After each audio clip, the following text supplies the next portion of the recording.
नमस्ते दोस्तों, मैं ब्रजेश कुमार शाह।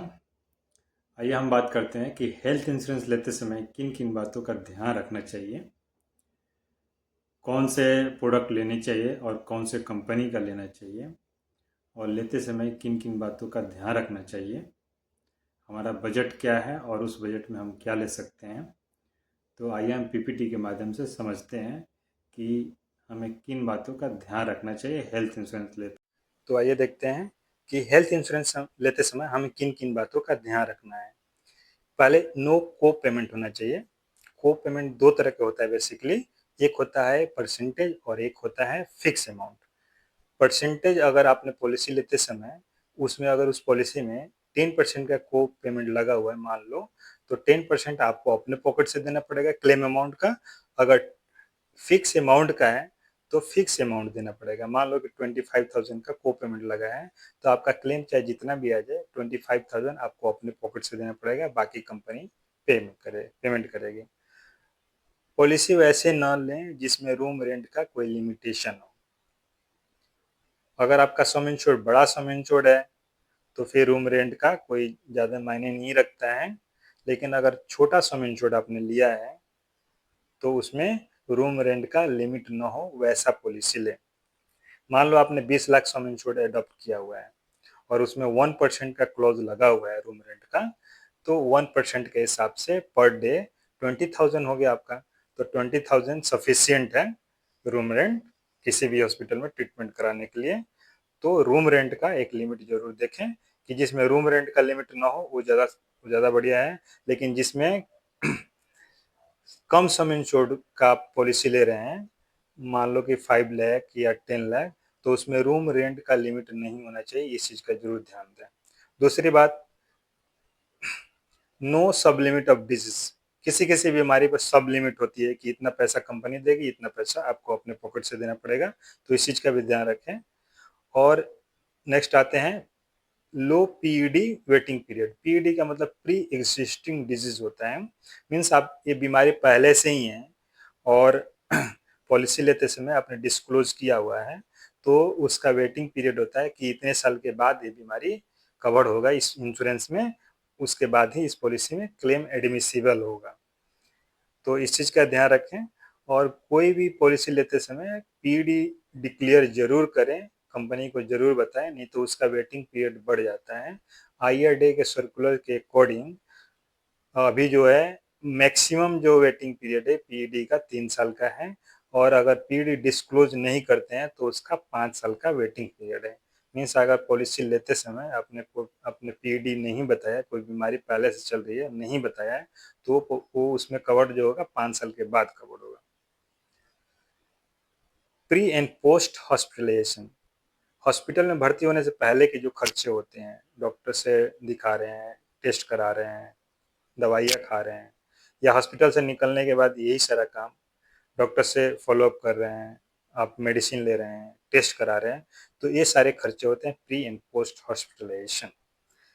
ठीक है। तो ये रिम्बर्स हो जाते हैं, इस सारे बिल जमा करने होते हैं कंपनी को और कंपनी आपको रिम्बर्स कर देते हैं।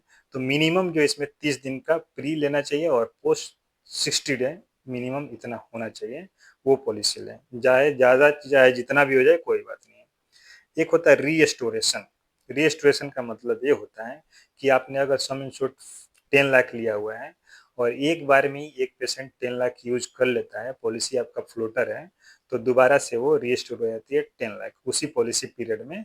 और दोबारा से अगर कोई दूसरा पेशेंट उसको यूज कर सकता है, दूसरा इंश्योर्ड यूज कर सकता है उसी पॉलिसी में, या इंडिविजुअल हो तब भी रीस्टोरेशन का मतलब दोबारा से वो सम इंश्योर्ड रीस्टोर हो जाता है और दोबारा से वो दूसरी बीमारी के लिए उसको वही पेशेंट दोबारा यूज कर सकता है, वही इंश्योर्ड यूज कर सकता है उसी सम इंश्योर्ड का। डे केयर ट्रीटमेंट होता है कोई ऐसे ट्रीटमेंट जो 24 आवर हॉस्पिटल में भर्ती होने की जरूरत नहीं है। टेक्नोलॉजिकल एडवांटेज की वजह से वो 24 आवर के पहले ही वो ट्रीटमेंट हो जाती हैं, 2 4 5 10 घंटे में हो जाती है इन पेशेंट लेकर के। तो इस तरह के ट्रीटमेंट को बोलते हैं डे केयर ट्रीटमेंट। यह लिस्टेड बीमारी होती है आईएडीए के अकॉर्डिंग, या जो जो कंपनी पॉलिसी देती है उसमें यह भी बीमारियों का डिस्क्रिप्शन होता है कि ये बीमारी डे केयर में आता है। तो उसका आपको 24 आवर के लिए हॉस्पिटल में भर्ती होने की ज़रूरत नहीं है, उसका क्लेम मिल जाता है। कंज्यूमेबल आइटम होते हैं और सर्जरी के समय कई सारे ऐसे आइटम यूज़ होते हैं, जैसे ग्लव्स हो गया, टेप हो गया, तो इस तरह के आइटम भी होते हैं जो कंज्यूमेबल आइटम होते हैं, उसको उसका पैसा कंपनी अक्सर नहीं देती है, लेकिन जिसमें ये कंज्यूमेबल कवर्ड है तो उसमें ये कंपनी आपका क्लेम देती है। तो इस चीज़ का भी ध्यान रखें कि उस पॉलिसी में जो आप इंश्योरेंस ले रहे हैं, क्या उसमें कंज्यूमेबल एड ऑन है, इनबिल्ट है, या अलग से लेने की ज़रूरत है। हाँ, कोई भी एजेंट से इंश्योरेंस ले तो उसको जानकारी होनी चाहिए, एक्सपीरियंस होना चाहिए कि आपका जब क्लेम आए तो आपको समझा सके, बता सके और आपको गाइड कर सके, प्रपोजल फॉर्म भरने में भी गाइड कर सके। और कंपनी, वैसे कंपनी सेलेक्ट करें जिसमें ग्रीवियांस कम हो, सेटलमेंट भी ठीक ठाक हो, ज़्यादा मायने नहीं रखता, लेकिन ग्रीवियांस कम हो। क्योंकि ज़्यादातर कंपनियां मना कर देती है, कुछ कंपनियां मना कर देती है क्लेम किसी वजह से, तो ग्रीवियांस का जरूर देखें। उस कंपनी का ग्रीवियांस रेट क्या है, कितना ग्रीवियांस उसके चल रहे हैं, तो ग्रीवियांस का भी ध्यान में रखें। सेटलमेंट रेशियो भी अच्छा होना चाहिए, तो इस चीज़ का भी ध्यान रखें पॉलिसी लेते समय। प्री एग्जिस्टिंग डिजीज वही होता है जो पहले से बीमारी हो, और जब भी डिस्क्लोज करते हैं बीमारी तो कंपनी देखती है कि इसको हम इंश्योरेंस दे सकते हैं कि नहीं दे सकते हैं। अगर कंपनी देती है तो कितने वेटिंग पीरियड देती है उसके लिए, इस चीज़ का ध्यान रखें। और मिनिमम जो सम इंश्योर्ड है 5 लाख तो रखिए ही, 5, 10, 15, और उस पे से सुपर टॉप भी आप ले सकते हैं।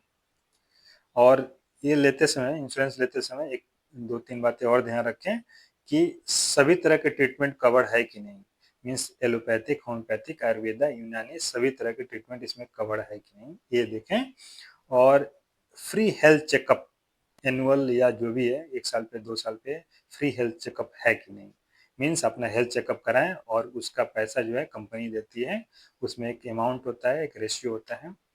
और डोमिसिलरी ट्रीटमेंट है कि नहीं ये भी देख लें। डोमिसिलरी ट्रीटमेंट ये होता है कि जो पेशेंट है वो हॉस्पिटल मूव करने लायक नहीं है, तो उसका ट्रीटमेंट घर पे ही होता है, वो कवर्ड है कि नहीं है। या कभी ऐसा भी हो जाता है एपिडेमिक के समय कि हॉस्पिटल में बेड नहीं अवेलेबल होता है, तो उसका ट्रीटमेंट घर पे ही होता है, तो वो भी डोमिसिलरी हॉस्पिटलेशन होता है। इसका सम इंश्योर्ड का कोई लिमिट नहीं होना चाहिए, वो देख लें। और आपका पॉलिसी और क्लेम फ्री होता है तो कितना बोनस मिलता है, इस चीज़ का भी ध्यान रखें। तो क्लेम फ्री का भी देख लें, जिसको नो क्लेम बोनस बोलते हैं। किसी किसी पॉलिसी में प्रीमियम में डिस्काउंट मिल जाता है, कि अगर आपका क्लेम फ्री रहेगा तो प्रीमियम में डिस्काउंट मिल जाता है। किसी किसी पॉलिसी में कि अगर आपका क्लेम फ्री रहेगा तो कितने % तक आपको क्लेम बोनस मिलेगा सम इंश्योर्ड का, तो इस चीज़ का ध्यान रखें। जय हिंद। इन सब